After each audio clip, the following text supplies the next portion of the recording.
오래전 프랑스의 한 작은 마을에는 이름이 작은 빨간 장미인 소녀가 살고 있었습니다. 그녀는 누구보다 활발하고 호기심이 많은 소녀였고 항상 새로운 모험을 찾아다니곤 했습니다. 그녀는 할머니와 함께 살고 있었는데 할머니는 마법을 쓰는 숲 근처에 작은 오두막집을 가지고 계셨습니다. 숲은 마을 사람들 사이에서 무시무시한 이야기로 전해져 왔습니다. 그 숲에는 온갖 종류의 신비로운 생물들이 살고 있으며 그중 일부는 매우 위험한 존재라고 했죠. 하지만 작은 빨간 장미는 그 이야기를 들을 때마다 도리어 호기심이 생겼습니다. 그녀는 언젠가 그 숲을 탐험할 기회가 생기기를 바랐습니다. 어느 날 할머니가 정원에서 일하고 있을 때 작은 빨간 장미는 할머니에게 물었습니다. 할머니, 저 숲에는 정말 위험한 것들이 살고 있나요? 할머니는 잠시 일을 멈추고 말씀하셨습니다. 그곳에는 위험도 있지만 정말 놀라운 것들도 많단다. 그러나 숲의 중심에 있는 커다란 오크 나무를 지나지 않도록 조심해야 해. 그 너머에는 뭐가 있는지 아무도 모른단다. 작은 빨간 장미는 할머니의 말씀을 가슴에 새기고 조만간 숲을 둘러볼 계획을 세우기로 했습니다. 몇 주 후 드디어 그녀는 용기를 내어 숲으로 향했습니다. 그녀는 빨간 망토의 과자와 음료를 챙기고 카메라를 손에 든 채 숲으로 들어갔습니다. 숲은 너무나 평화로웠고 아름다운 야생화들이 그녀를 맞아주었습니다. 그림 같은 경치를 만끽하며 걷던 도중 그녀는 갑자기 작은 길가에서 길을 잃고 말았습니다. 해가 지고 어둠이 찾아오자 작은 빨간 장미는 마음이 불안해졌습니다. 그러다 한 줄기 빛이 보이기 시작했지요. 그 빛을 따라가다 보니 밝게 빛나는 작은 요정이 그녀의 눈앞에 나타났습니다. 요정은 부드러운 목소리로 말했습니다. 안녕, 작은 인간이여. 너는 왜 이토록 늦은 시간에 이곳을 방황하고 있지? 작은 빨간 장미는 요정에게 진실하게 이야기했습니다. 처음에는 놀라기도 했었지만 요정의 친절한 목소리에 안심이 되었기 때문이죠.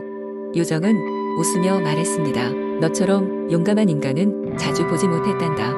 그러나 숲속 깊은 곳으로 더 가기 전에 너에게 작은 선물을 주고 싶구나. 요정은 그녀에게 작은 목걸이를 주었습니다.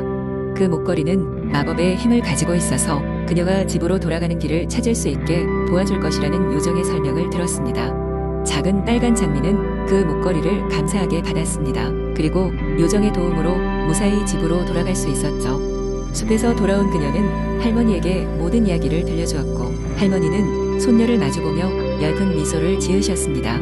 봐라, 숲은 위험하지만 항상 우리의 친구가 되어줄 존재들이 있단다. 그러나 무엇보다 중요한 것은 내 모험심과 지혜로움을 잊지 않는 것이란다. 작은 빨간 장미는 그날 이후로도 숲을 사랑하게 되었으며 할머니와 마을 사람들에게 그녀의 모험 이야기를 들려주며 행복한 나날을 보냈습니다. 이러한 경험은 그녀에게 용기와 친구의 중요성을 일깨워준 값진 교훈이 되었지요. 두 번째 이야기에 프랑스 어느 작은 마을, 숲으로 둘러싸인 리비에르라는 마을이 있었습니다. 이곳 사람들은 자연을 존중하며 평화롭게 살아가고 있었죠. 마을의 남쪽에는 신비한 숲인 실버 클로버가 자리 잡고 있었습니다. 사람들은 이 숲에 대해 많은 전설을 가지고 있었습니다. 그중 가장 유명한 이야기는 달이 휘영철은 밤 숲속 깊은 곳에서 요정들이 춤을 춘다는 내용이었죠. 어린 플로리아는 항상 이 이야기에 매료되었습니다. 그는 할머니가 들려주는 여러 이야기 중 특히 요정과의 만남에 대해 강한 호기심을 품고 있었습니다. 언젠가 나도 그 요정들을 볼 수 있을까? 플로리아는 매일 밤 하늘을 쳐다보며 꿈꿨습니다. 어느 날 저녁, 마을에는 드물게도 구름 한 점 없는 맑은 날이었습니다. 달빛이 밝게 비추어 숲의 끝자락까지 환하게 밝혀졌습니다. 잠자리에 들기 전 플로리아는 마음속에 결심을 했습니다. 오늘 밤이 기회일지도 몰라. 그는 조심스럽게 침대에서 일어나 옷을 챙겨 입고 몰래 집을 빠져나왔습니다. 밤 공기는 차가웠고 달빛 아래 숲은 은빛으로 빛나고 있었습니다. 플로리아는 두려움 반 설렘 반으로 숲속 깊은 곳으로 발걸음을 옮겼습니다. 얼마 동안 걸었을까요? 그는 숲의 한가운데 작은 공터에 도달했습니다. 그리고 거기서 마치 꿈만 같은 광경을 목격했습니다. 수많은 요정들이 금빛 날개를 반짝이며 춤을 추고 있었습니다. 작은 종소리 같은 웃음소리가 사방으로 울려 퍼지며 꽃잎들은 요정들의 춤에 맞춰 사방으로 흩날리고 있었습니다. 플로리아는 마냥 넋을 잃고 그 광경을 바라보았습니다. 그러다 한 요정이 그를 발견하고 다가왔습니다. 안녕, 어린이.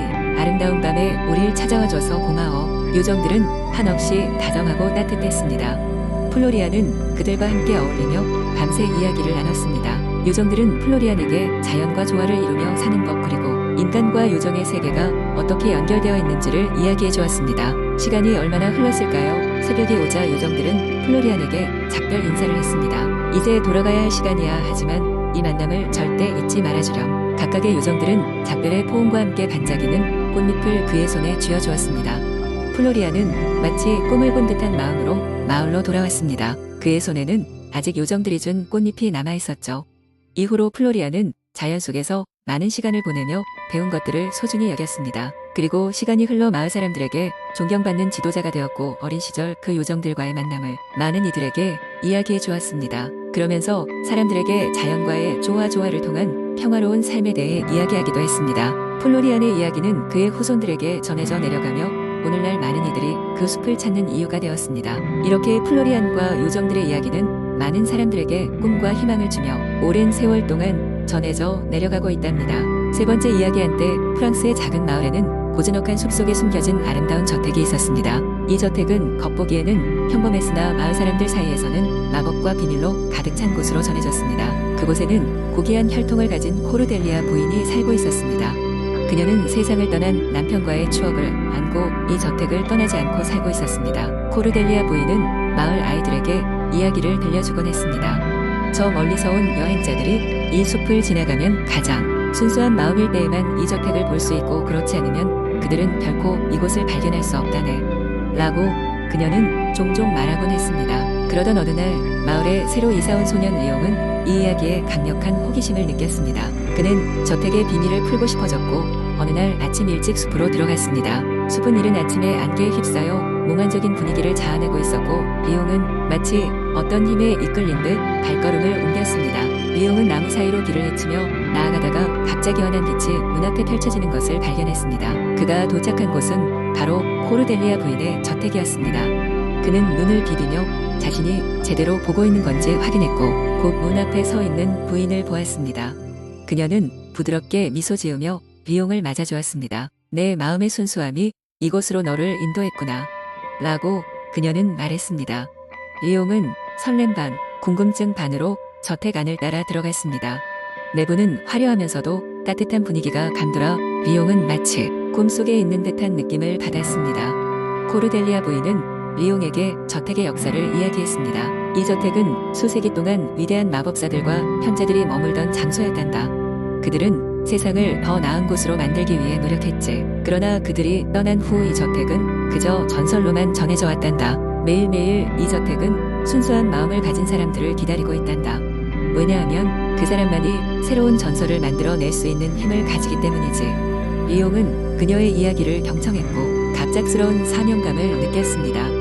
그는 저택의 아름다움을 마을 사람들과 나누기로 결심했습니다. 마을로 돌아간 후 그는 끊임없이 저택의 존재를 전파하며 주민들을 이끌었습니다. 그러나 시도는 무의로 돌아갔고 대부분의 사람들은 그의 이야기를 신화로 치부했습니다. 하지만 몇몇 아이들이 리옹과 함께 방문을 시도했고 시간이 흐르면서 그들의 순수한 마음 덕분에 저택을 발견할 수 있었습니다. 이윽고 저택은 아이들의 비밀 놀이터로 변모하였으며 코르델리아 부인은 그 친구들에게도 과거의 이야기와 살아 숨쉬는 전설들을 들려주었습니다. 시간이 흘러 리옹은 어른이 되었고 그는 마을의 지혜로운 이야기꾼으로 기억되었습니다. 저택의 비밀은 줄곧 아이들에 의해 전해졌고 그곳은 마을의 영원한 전설로 남아 많은 이들에게 꿈과 희망을 심어주었습니다. 네 번째 이야기 옛날 프랑스의 한 우거진 숲에는 마법의 장밋빛 정원이 숨겨져 있었습니다.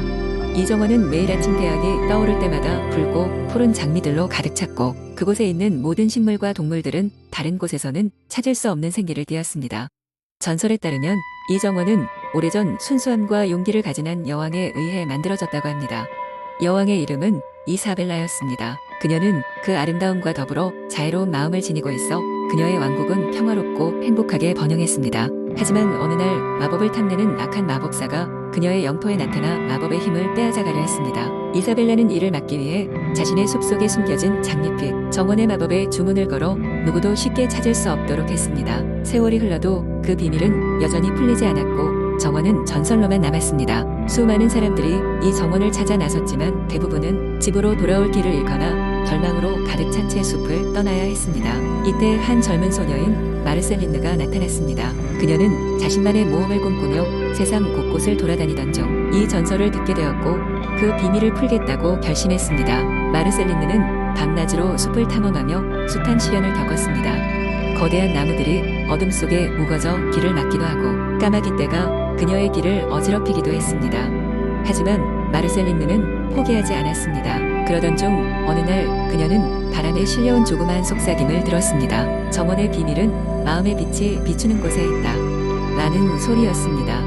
이 단서를 따라간 끝에 그녀는 장밋빛 정원으로 이어지는 희미한 빗줄기를 발견하게 되었습니다. 빛은 그녀의 발걸음을 인도하며 숲의 끝없는 미로를 헤쳐 나가게 했고 마침내 그녀는 마법의 정원 앞에 서게 되었습니다. 정원에는 이 세상 어디에서도 볼 수 없는 장미들이 가득 피어 있었고 그 향기는 그녀의 마음을 사로잡았습니다. 장밋빛 정원에서 마르셀린느는 이사벨라 여왕의 잔영을 마주치게 되었습니다. 여왕은 마르셀린느의 용기와 순수한 마음을 알아보고 그녀에게 진정한 마법의 비밀을 전수해 주었습니다. 그것은 바로 사랑과 희생으로 이루어진 마음의 힘이었으며 그 힘은 사람들을 보호하고 치유하는 데 쓰여야 한다는 것이었습니다. 마르셀린느는 여왕의 가르침을 가슴에 새기고 장밋빛 정원의 마법을 주변 사람들에게 나누며 자신의 모험을 마무리했습니다.